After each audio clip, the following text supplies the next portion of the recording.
Thank you, Sarah, for the lovely introduction, and thank you all for being here today. I'd like to start with a kind reminder for myself to double check that my device is indeed not going to interrupt the flow of my thoughts and the flow of energy in the room.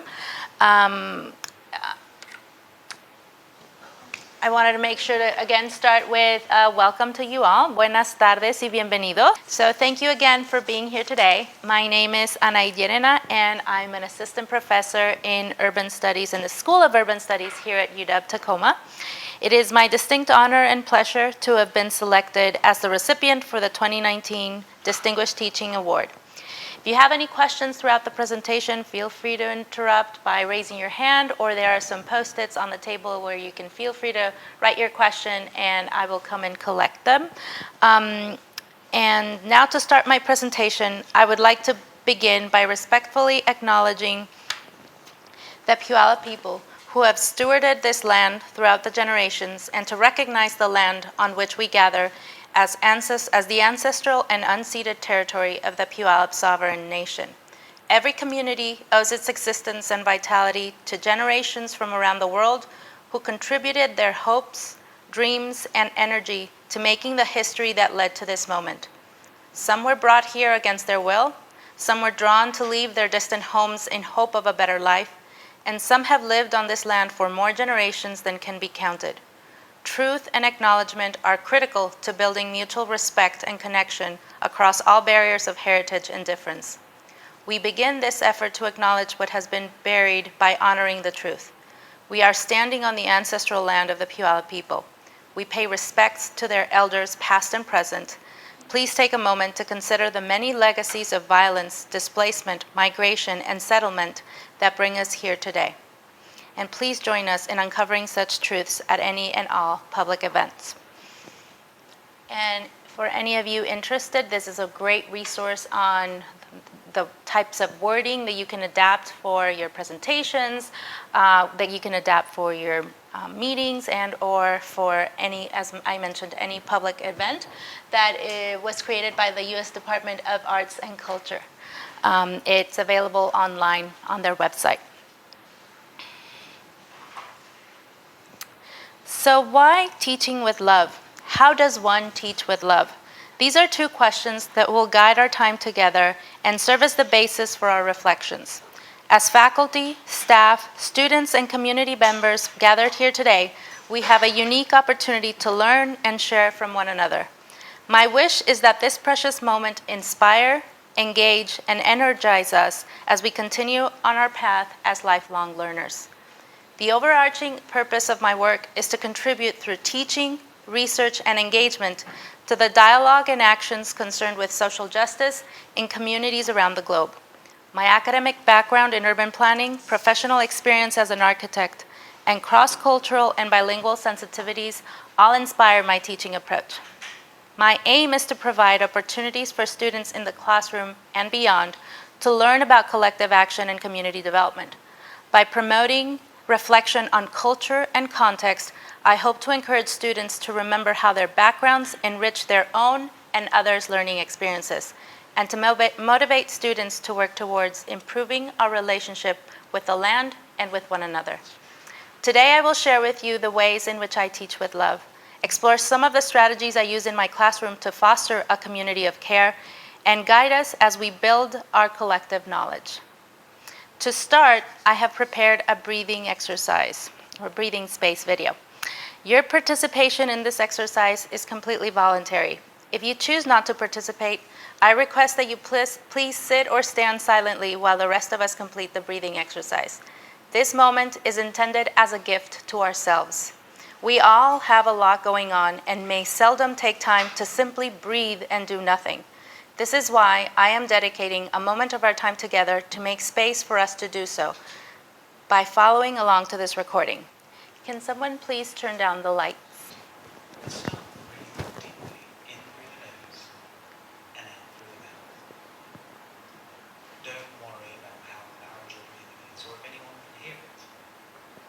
And there's no need to try and ignore any noise or distractions going on around you, or to try too hard to clear your mind. Imagine yourself as a rock in the middle of a stream.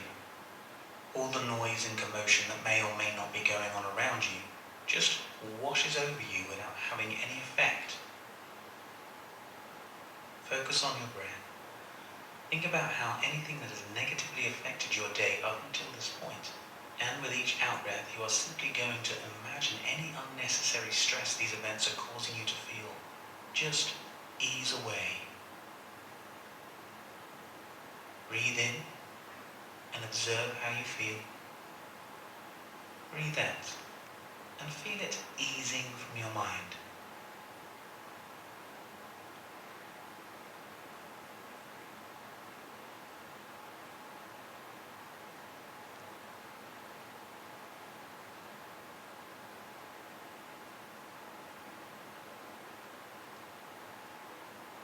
Now, still breathing deeply, take a moment to visualize how you want the rest of the day to go.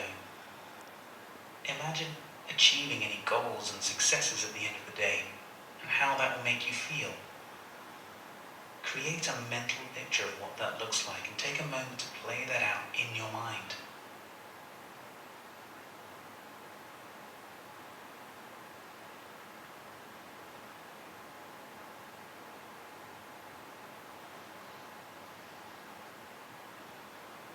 Whenever you're ready, bring the exercise to a close and open your eyes. Can someone please get the lights back on? Thank you. Be careful with your eyes, as the light then sometimes can blind you. So again, thank you for joining me in giving each other this gift. I've noticed that every time I do this, my voice changes when I start again. I feel better physically and mentally.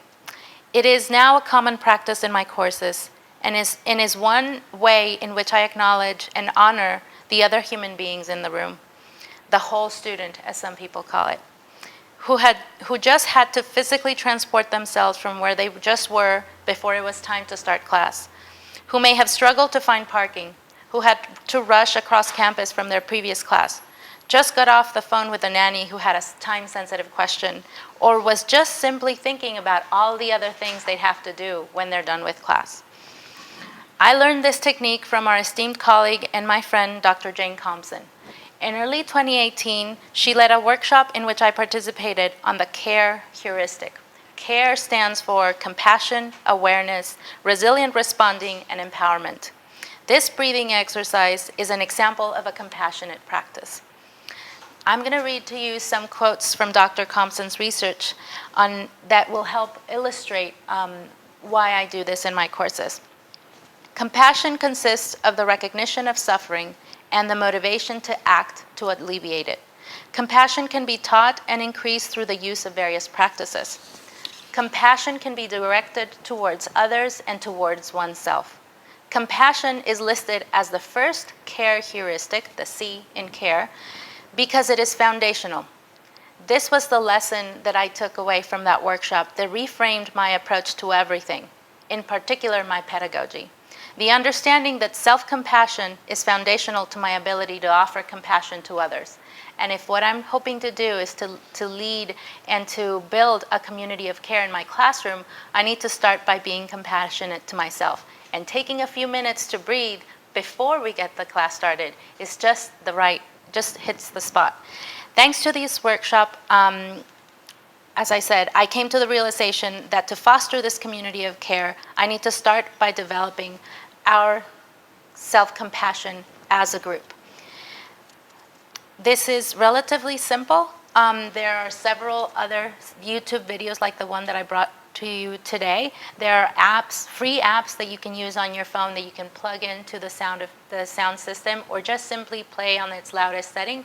I've had an amazing response on behalf of the students for doing this. It's a practice that they now look forward to and are excited about having. Even those that don't necessarily close their eyes and take the time to breathe, just enjoy the stillness of that moment before we engage in the content.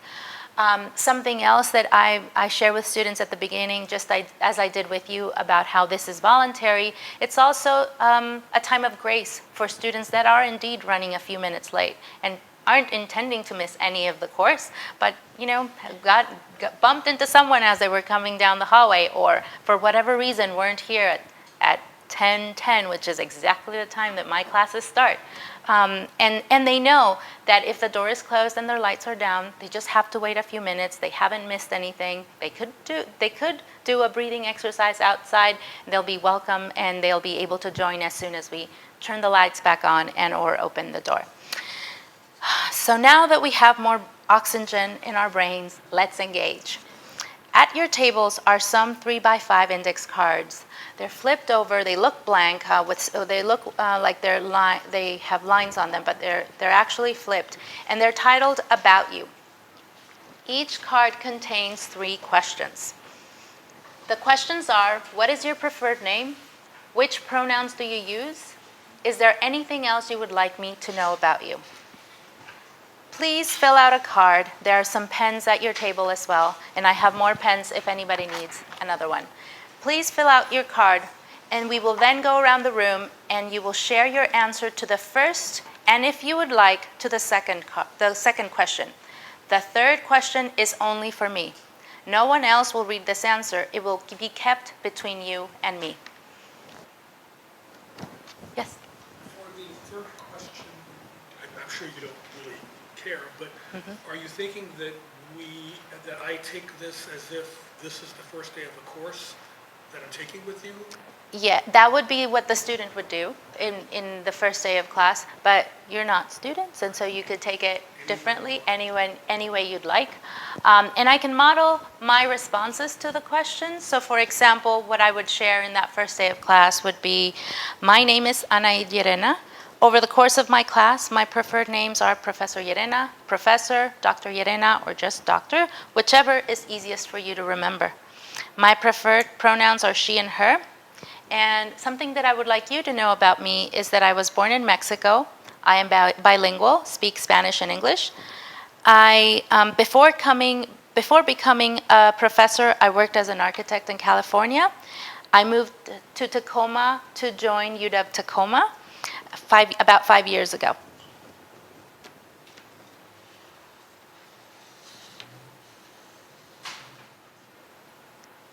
At this point in the class, we would go around the room and share everyone's answers to question 1, and depending on the individual's preference, the answer to question 2.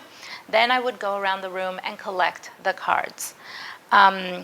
As I collect the card, I look at the student's preferred name and start practicing the student's names.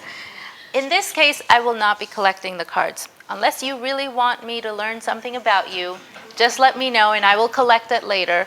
I'd be happy to learn something more about you that I don't already know. But for now, I asked you to look back at your answer to the third question and determine what type of information you wrote. We will then take some time to introduce ourselves at our tables by sharing our preferred name, and only if you'd like to, your preferred pronouns. And once everybody at your table has introduced themselves, start over and share with others at your table what type of information you shared. Please, to be clear, I am not asking you to share what you wrote, but instead the type of information that you included in what you shared with, what you're ideally sharing with me eventually.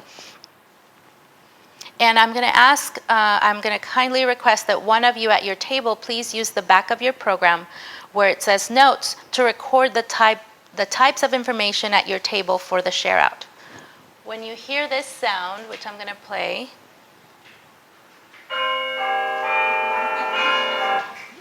we will all come back as a larger group, and someone from your table will share the types of information that came up amongst the group.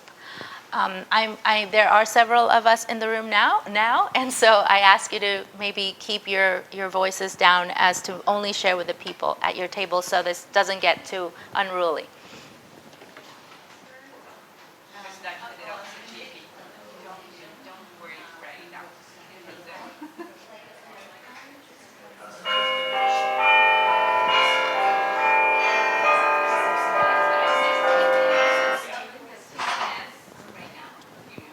All right. Well, thank you for that. Now let's hear a little bit about those types of information that you heard from each other, not specifically what information you learned from one another, but what was the type? Was it personal? And to what level, to what degree of personal did people go? So what types of information were shared at this table? So the types that we talked about or shared were life experiences from home countries. So life experiences from home countries. Oh, we have a mic. Thank you, Chris. Okay. So the types that we discussed were life experiences from home country. A few of us talked about journey lines, so how we got to where we are today. And then personal learning challenges. Thank you. Can we pass? I'll take the mic and pass it over to this table. Thank you. Carly, what was discussed at your table? Hi, we talked about, I like the phrase journey line, so we were debating about what to call it, but kind of origin or background or what brought people here. And then also a little bit about just like where you are currently today in your professional life. Yeah, that was about it. Thank you, Carly. Would you mind passing it on to the next, one of the next tables? And I am going to ask that 2 or 3 people from the last table join the table with only 2 individuals. As we continue doing group work, you won't have enough time to all go around, so it helps if we distribute ourselves. Thank you. So we shared types of information about what's important to the individual that the faculty member might want to know, or context for life circumstances, challenges you might be having, or in one case, just a message to the faculty member, like a note of support or excitement for the course. The last table. So Taran and I knew each other a little bit ahead of time, and I was grateful that he remembered before I came to work for the university. I had a newspaper background, so that was lovely that he remembered that about me. He shared that he was from Istanbul, and I shared that I love to ice skate. So we didn't really get into professional things, really more personal and recreational. We talked about running. Well, thank you. Yeah. Thank you all for sharing. You all did a great job in covering all the types of information that I've gotten from students over the past 3 years that I've been employing this practice. So now back to why I use this technique in my pedagogy. By using this card, I make sure students are able to share their preferences in a private way, acknowledging that not everyone is comfortable or ready to publicly share their preferred pronouns. Through this card, students record their responses, and I have these cards to refer back to throughout the quarter. I have learned about, through these cards, through this exercise, I have learned about individuals' responsibilities outside school, whether it's a job, they have a caregiving role, what their schedule looks like, their commute time, any physical, mental, or emotional well-being concerns that they feel the need to share with me at that moment. Over time, several students have referred back to or expanded upon what they shared in question 3 at other points throughout the quarter. This simple card, therefore, becomes the beginning of our relationship. Our relationship as human beings, not just as a professor and a student, which research shows it contributes to student success. And as we're continuing to develop our ability to foster UW-T or UW-Tacoma as a great place for students to not only find a path, but also enjoy and succeed while they're here. I think that this is the type of practice that I'm hoping to expand upon and encourage others to join me in doing so. So after this, I have, okay, so we did the share.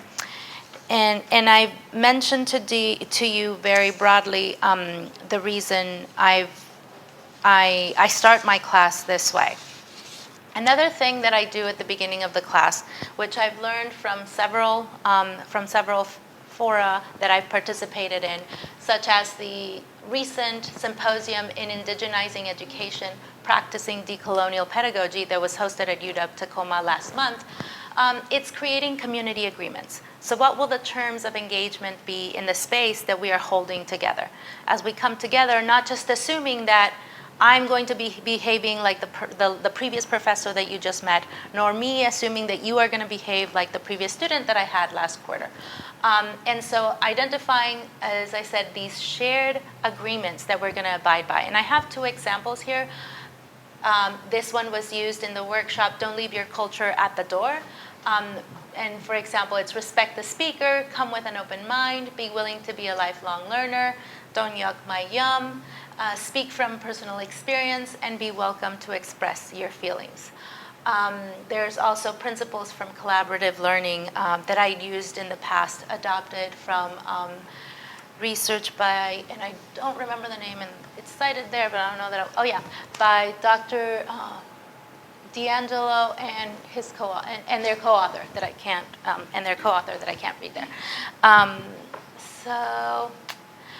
But I've changed it up yes, Turan, thank you. Don't yuck my yum? Don't yuck my yum What is that? is don't throw shade, yes.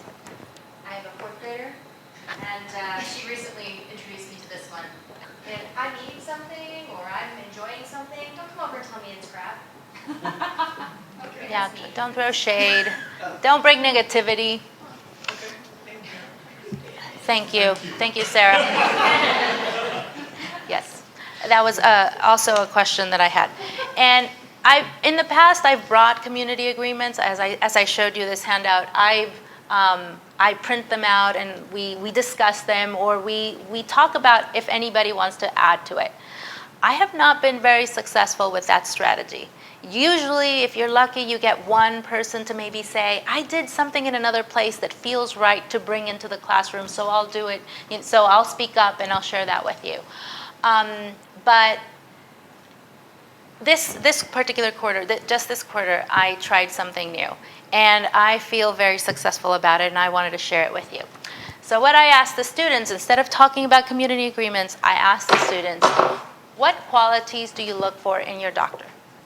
And so the students, and I'm going to pose the question to you, what qualities do you look for in your doctor?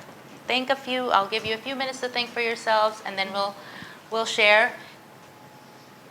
If you don't want to raise your hand and you want to write it on one of the larger Post-its, feel free to do so, and somebody else at your table might pick it up and share it out for the rest of the group.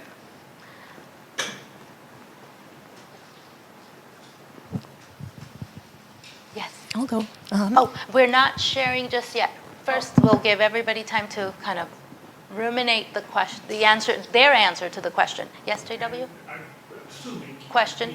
the medical doctor is your physician. Yes, and I don't even have to clarify that with the students. Yes. I tell the students, what do you look for in your doctor? And they didn't immediately catch on to the fact that I'm going to weave my way into that role in a minute. So first, it's about you're identifying this person that you're looking up to, that you have respect for. So, what are the qualities that you look for in your doctor?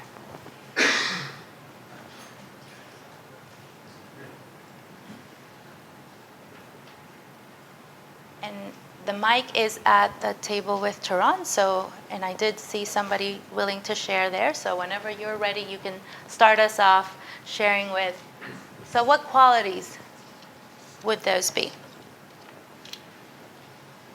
I'll go. A good listener. Good listener. Yes. What else?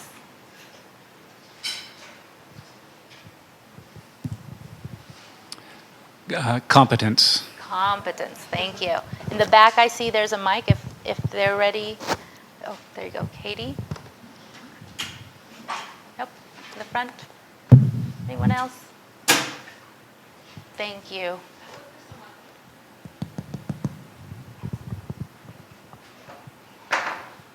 Someone who's interested in my issues and my topics. Show some interest in someone who shows interest in you. Anyone else? Yes, JW? Somebody who's willing to figure out things they don't know. Willing to figure out what they don't know. The thing that actually I found most different among doctors and differentially useful, useful when it happens, is thoroughness. Thoroughness. Nice. Yes. So, hi.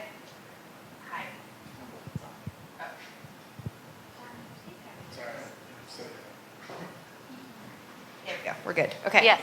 I differentiate among doctors with how much they are willing to not either talk over my head or talk down to me, like somewhere in between the two. Good. Cultural competency. Cultural competency, understand. Great. So what I'll show you here, and so what I'm doing in this one is then I tell the students, great. These are, and we write them down. I capture, as the students are sharing, I capture them. I give them markers so they can write them up if they are not interested or willing to speak up and share, or if they just prefer to get it down in writing. And then after I've compiled all of that information, then I tell them, well, our relationship with each other is similar to that of your relationship with a doctor. We need to trust each other. We need to work really well together. I care about you, and I want you to succeed in the course. And so I need to know your needs. I need to understand where you're coming from, and vice versa. You need to know that you can trust me, and that we are going to have this agreement amongst us of how our relationship is going to thrive and how our relationship is going to improve. And one of the comments that one of the students brought up this year, well, this quarter that I tried it for the first time, was that they expected their doctor to be ethical. And so we had a discussion about, okay, so what is ethics? And from that, we titled, hold on. So we now created this handout, became the ethics of our course, and was adapted from, again, all I did was code the ideas that the students brought. So they want the individual to be, they want to be organized, passionate, direct, understanding, considerate, patient, a good listener, honest, kind, acknowledges their mistakes, makes improvements, is prepared, has legible handwriting, and mentors others. And the understanding was, but this goes both ways. It is not just the expectation that we're placing upon me, but it's the expectation that we are placing upon each other to make sure that our relationship thrives and that we get to where we want to go, that there is collective learning, and that we are indeed participating in a community of care. And I expect this to look similar yet slightly different every course, and so then students actually they get to see their words as part of the ethics of the course.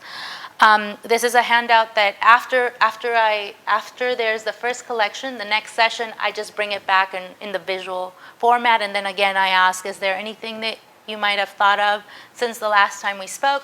Sometimes we have students that weren't there on the first day of class, so this is a good opportunity to make sure that all students are aware and have access to this information. And if there are any addendums, I bring it back on the third session, where it's a small printed up version that they might keep for a day or they might use as a bookmark for the rest of the quarter, up to the students. So with that, I'm going to share, and I know we don't have a ton of time left, but I'm going to share with you, this was the most efficient way I could think of sharing more of my practices or pedagogy of love, and that's by sharing with you an example of a syllabus that I use in my classes. And so I'm going to leave copies. You might have to share in pairs in a couple of spaces, and I'm going to ask you in your pairs to identify examples of policies or just things that you see on the sheet that are demonstrating that I care or that I'm expressing in some small or large way my love for you as a participant in this learning community. So there's some small. Oh, there's more copies, or okay. Yeah, we're having people pair up. So there we go. Thank you. There's an extra one over here. You need one? Thank you. And I'm going to suggest that this side of the room start from the back to the front, and then this side of the room do the front to the back, since we might not all get all the way. Did you have a question? You're looking for ways in which I articulate through in this syllabus my pedagogy of care.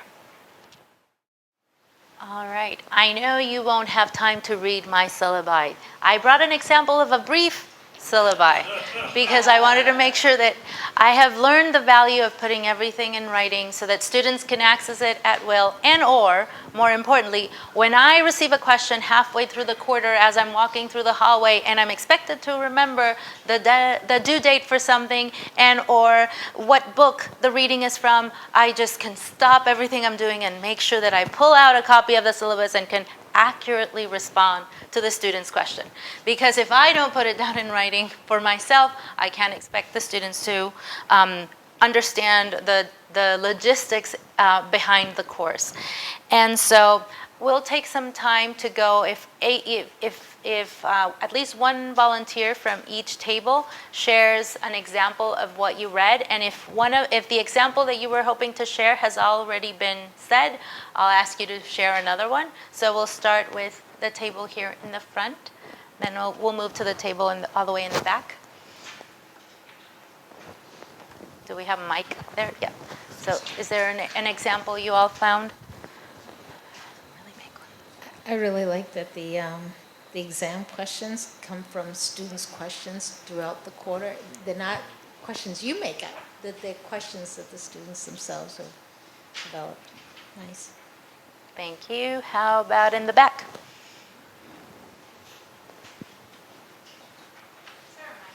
Oh, we have all the mics in the front now. There they go. Sorry. I will get better with this. I really appreciated in the office hours that you say that children are welcome and that you'll make it work, and just that flexibility and understanding. Thank you. Yeah. Anyone else? Okay. I can say appreciated the kindness points section and openness to student feedback, even on your own mistakes. Like, oh, I forgot this. Yeah. Thank you. Over here in the front, and then if you all can pass the mic to the table in the middle for their sharing out. So I'll go. I really liked the highlighting of the very important materials, right? The things that changed announced from the first day. Mm-hmm.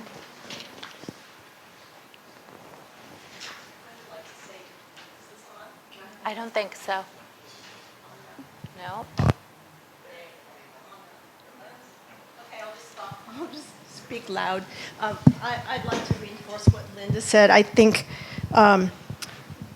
drawing exam questions from what the students have submitted is an incredible way to communicate your intellectual respect for the students, and I think that's really powerful. Yep. It's sort of a subtle thing, but in the plagiarism section, you give the official language, and then underneath you say, this is important, here's why it's important, here's some resources to help you do better, right? I liked that. Yep. Yes. I'll also just add that just the overall attention to detail and the amount of clarity is kind for students who can get really nervous, and adds a lot of stress when they don't know what the expectations are, they don't know where to find material and that kind of thing. So just that attention to detail helps manage their stress.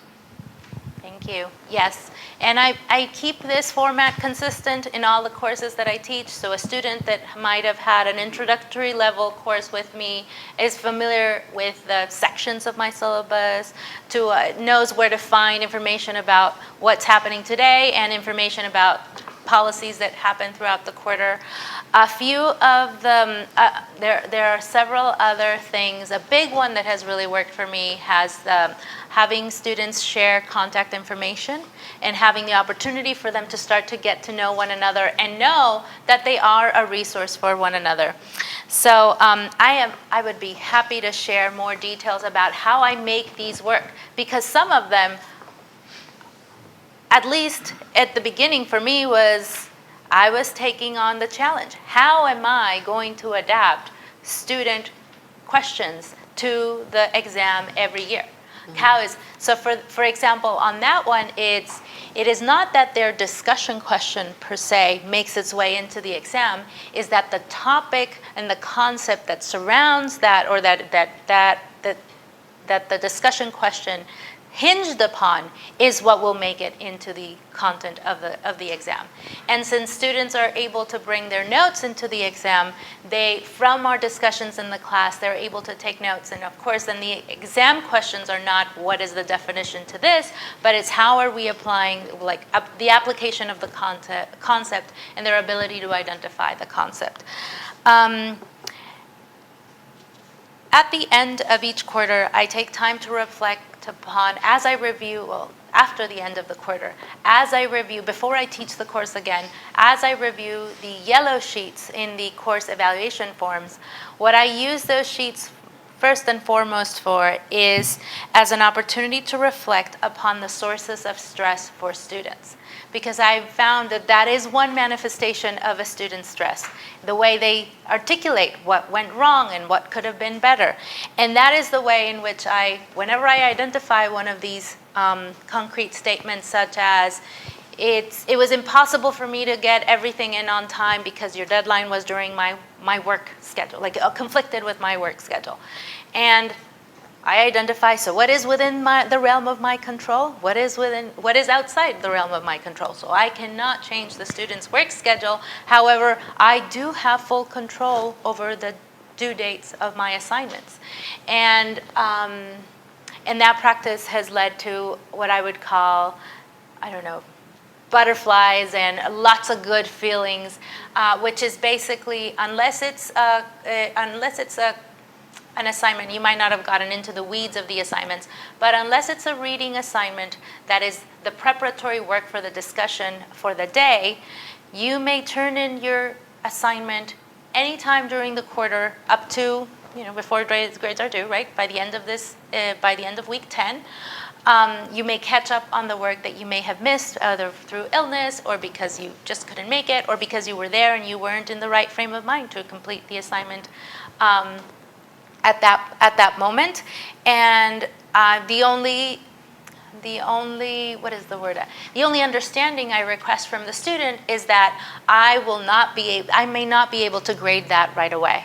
And so that item will go down on my priority line for giving feedback for, because we're moving and now I have another 2 or 3 assignments that I need to get to provide feedback on.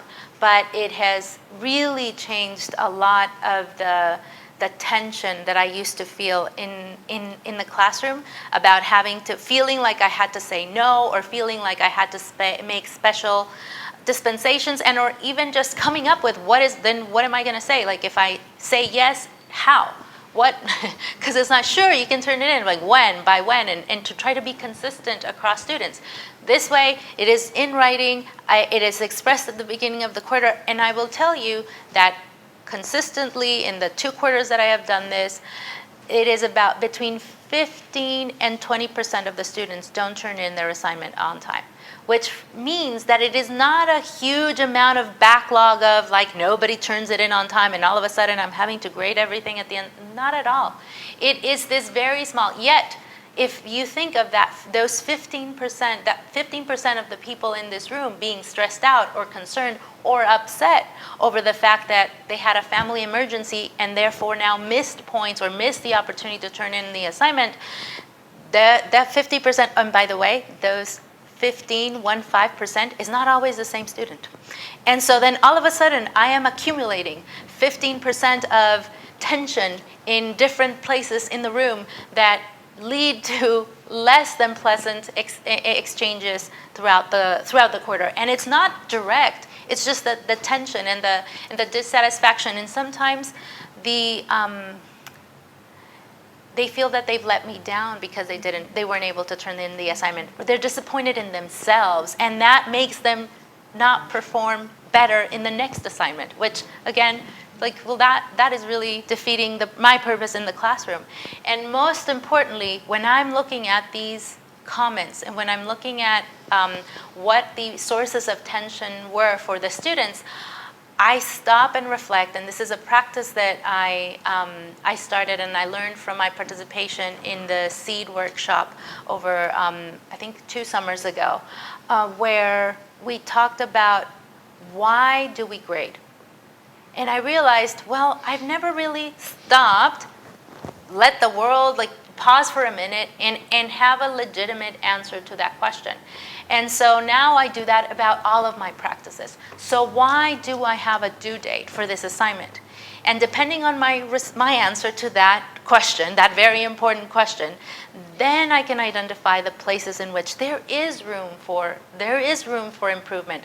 Even if that isn't, and what I feel is happening is that may not have been the way I was taught. That may not even have been the way I was trained as an instructor. Yet it is within my responsibility as well as my ability to make those changes, to identify, to continue to develop my practice and in the classroom and as an instructor continue to be a lifelong learner where I'm trying things and building this community of care with my students. So I have one last slide about the community of care. So I do see my time's almost up, so I'm going to wrap things up right now. And I will do so by sharing with you the origin of my name. So my parents were took a lot of time in selecting the name for their firstborn daughter. And they settled on Anaid. They had several requirements for the name. A couple of them were that they wanted it to have a certain ring to it. They wanted it to sound soft. They didn't want it to be easily shortened. They wanted it to be, that's the name. There is no, so I've honestly, up till now, have never had a nickname. My name has always been Anaid. And so when they found Anaid, my mom has shared with me that the reason why she picked it was because of it met all these other requirements, and then most importantly for its meaning. So Anaid is a Phoenician name, Phoe, Phoenician name, and the Phoenician culture was one of the first monotheist cultures, so cultures that believed in having one God made more sense than having several. And what they did is they had a female and a male god, and the name for their female god was, or their female goddess was Anaid, the goddess of love. And so I feel like now I've come full circle in my pedagogy and bringing that to bear, and now it makes sense in my professional practice.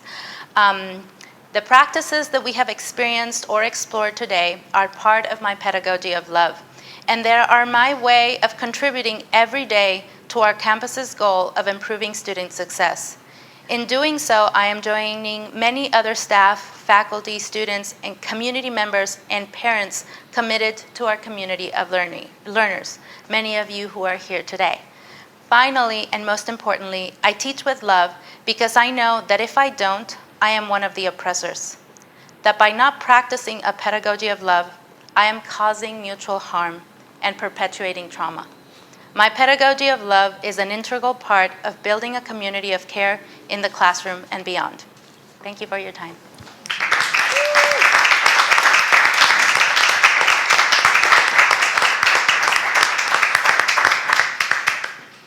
So I guess if there are any questions, I'm happy to take questions, but if not, there is soup, warm soup, and coffee and tea and cookies in the back for all of us. Soup is a nice touch.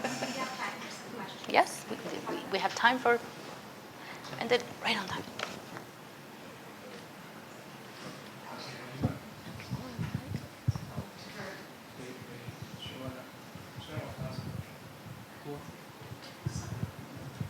No one? Okay.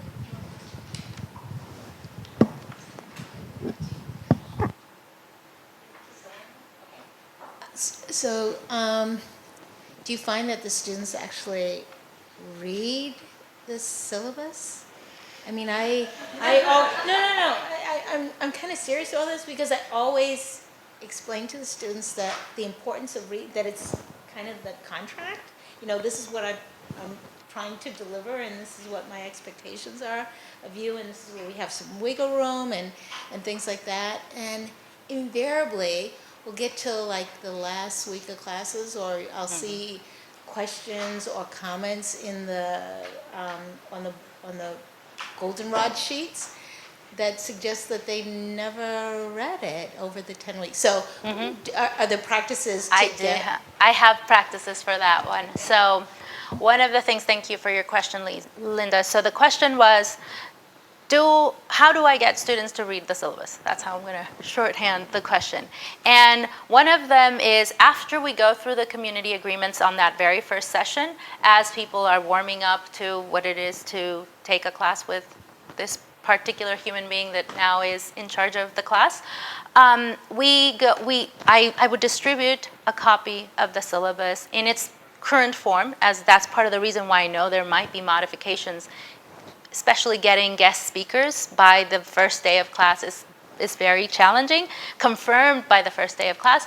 And so I let the students know this might change, and we will highlight it, it'll be bright. And the actual long-term copy of the syllabus is always a digital copy available online. But for now, and because many of the rules and guidelines won't change drastically over the course of the quarter, we interact with the syllabus, and I ask some simple reflection questions, such as what surprised you about the syllabus, what had you not seen in another syllabus before. Then I take the opportunity to talk about my policy around office hours.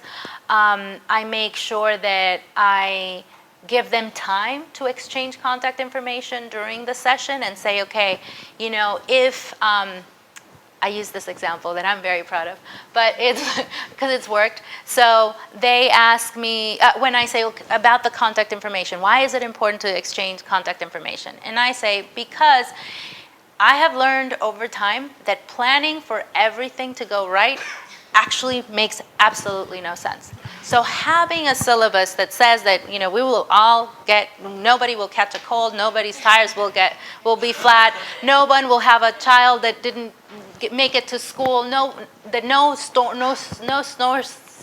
will fall upon us. It's like it doesn't make any sense, and yet our syllabi and many of our practices are actually just that. It's like everything is going to work out. So I say, let's just start off with the basis that it is not all going to work out. We just don't know when, and we don't know what. So for that, we need each other. We need to have a plan. We need to have a strategy, even before we need it on how we're going to operate. And the biggest one is that for some students, those that actually reach out to me when something goes wrong, sometimes the expectation is that I'm plan B, that I'm the fallback plan. And when you have 20, 30, 40, 50 students, I can't be everybody's fallback plan. I'm going to fail them. I'm not going to meet my own expectations of myself, of doing a good job at being the backup plan. And so I say, please do not contact me when you miss class. Please do not contact me to ask me what happened in class, because I'm not going to be the best person to do that. Doing so, if you come and ask me to repeat what happened in class, would be like me asking you to turn the assignment in again because I didn't have time to grade it over the weekend. It doesn't make sense. You already turned the assignment in once, and I now need to figure out how I'm going to make it work so that I have time and space to grade your assignment. And that has really worked. And that has contributed, I think, the majority, not all of, but the majority of the kindness points. Because when a student reaches out to one of their contact or another colleague in the class, they inevitably reach out to me and say, Flavia shared their notes with me. It would be great if they received a kindness point.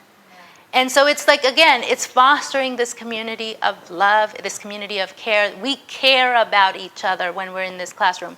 We are not just individuals that come and sit and are thinking about our success and our trajectory, but we are finding ways in which we do have a shared goal and a shared path that we're walking. Yes, Bonnie. Patrick, thank you. Hi. Hello, Anaid, thank you for your presentation. I also apologize, I came in late. So maybe you already said that because I have back-to-back meetings. I meant to come to this, but I had to go to all of the meetings before I can come. But I'm so happy that you teach with love, and all the things you said really inspire me. But have you seen, yeah, because I know you're a student from, international students, and you have, immigrant students, and their English level is not the same. But also some people with that, they also have different learning style, they come from different background.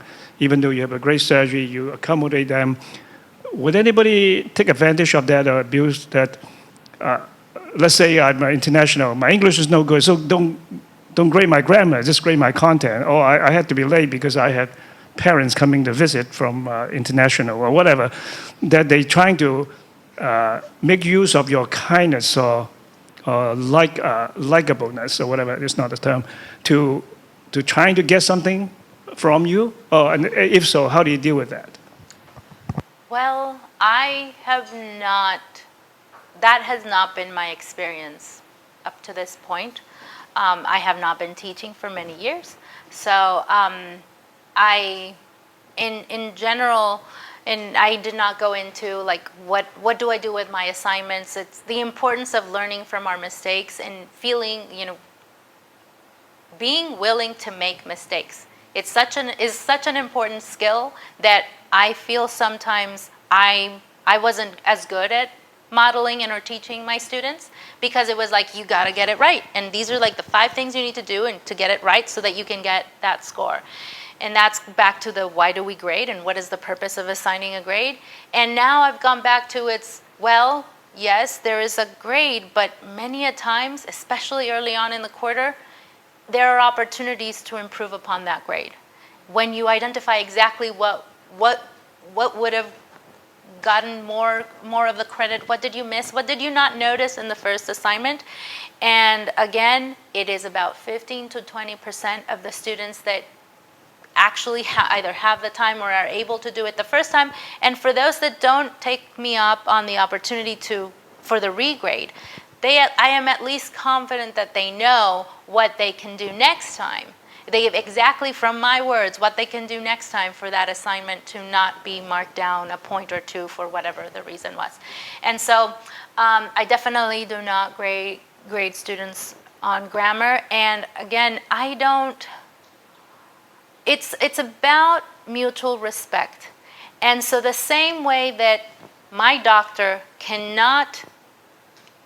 should not, I believe, be concerned about whether I did take my medicine as I said I would, because he prescribed something to help me feel better, and the doctor should only assume that I'm following the instructions because it is in my self-interest, right? Like, I'm the one that's feeling pain right now. And that's the way I see it with the students, and that is about the doctor demonstrating respect to me as an individual, as a person, that I'm going to be doing what I'm expected to do or what I need to do to get better.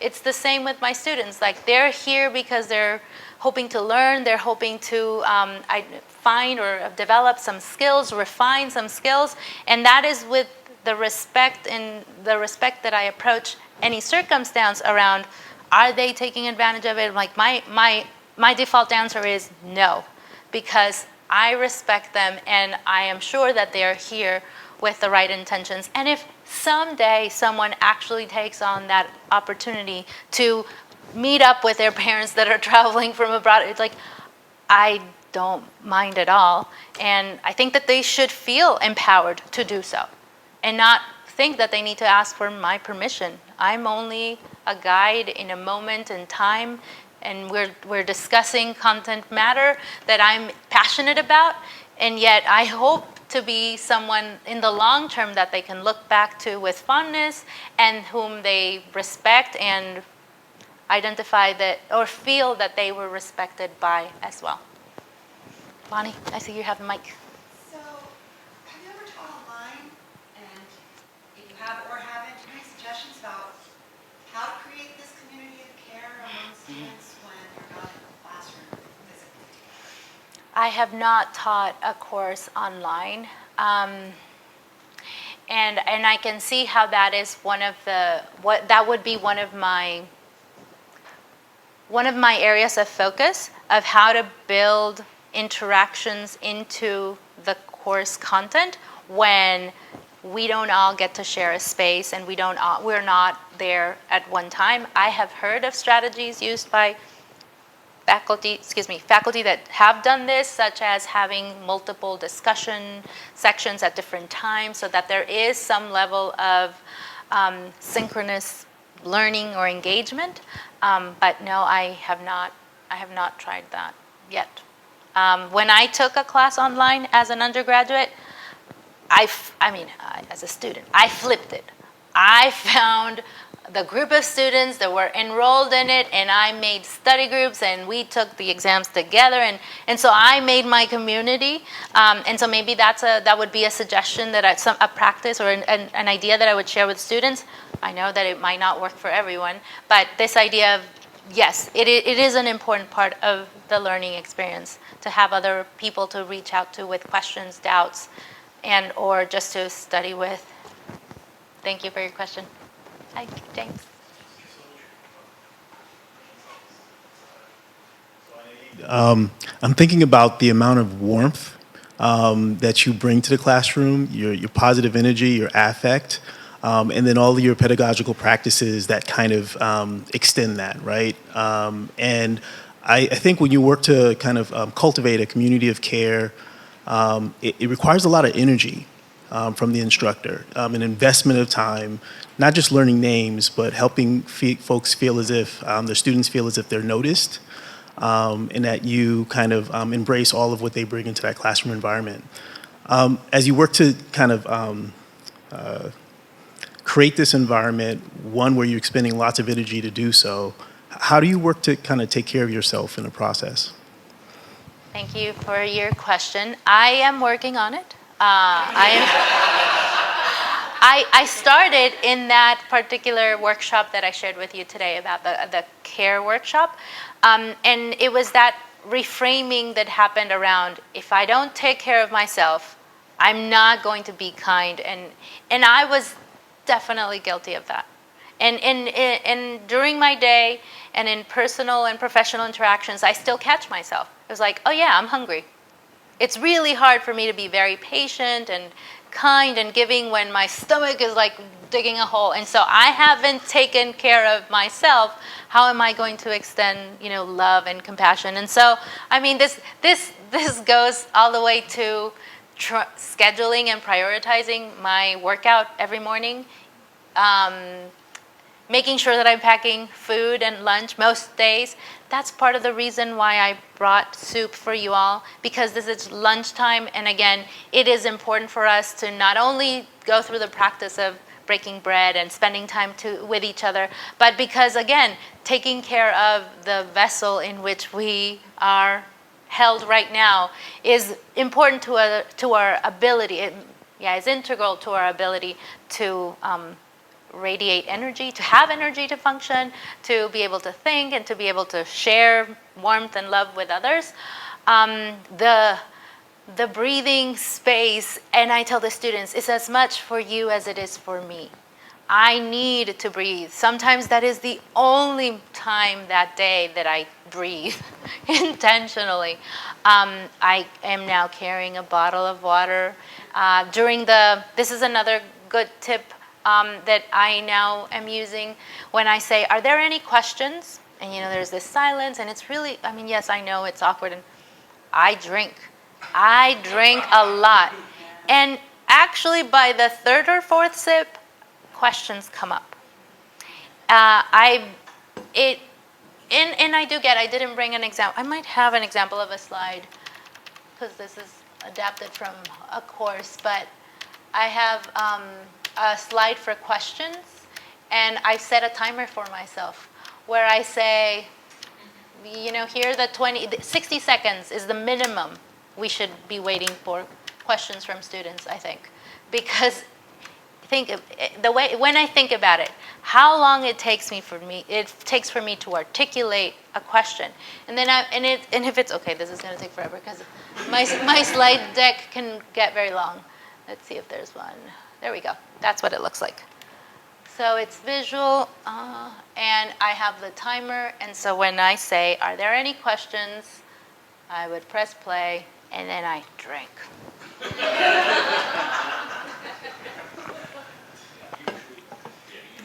And it really helps. It helps me. It helps the students know they don't have to rush to, that not only the faster learners and or the people that are faster at raising their hand are going to get their questions in, so we have time.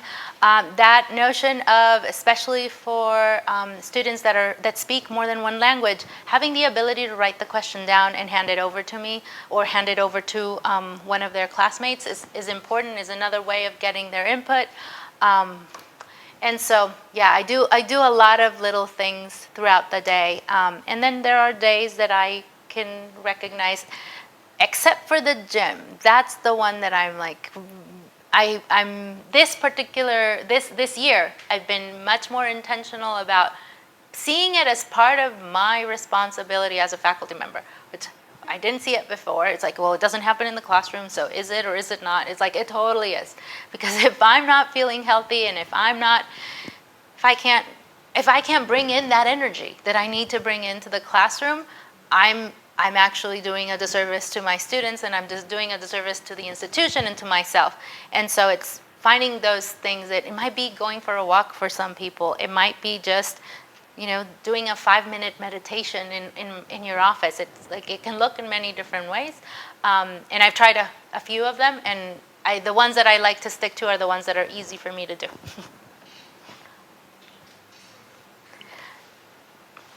If there aren't any other questions, I do want to make sure that I ended with a huge thank you, not only to you all for joining me today, but also to the selection committee for the Distinguished Teaching Award. The nomination process has already opened, and so if there are any, and I know there are many, excellent colleagues and or faculty members in our campus that you would like to nominate, know that that link is available already. I'd also like to thank all of my colleagues here at UW Tacoma, from whom I learn, with whom I can share and talk and discuss strategies around pedagogy. My friends, many of whom are here today. My husband, Luis, who was really sad that he wasn't able to make it. And of course, my parents, who are in Mexico and are going to be delighted to get to watch the video. Thank you all.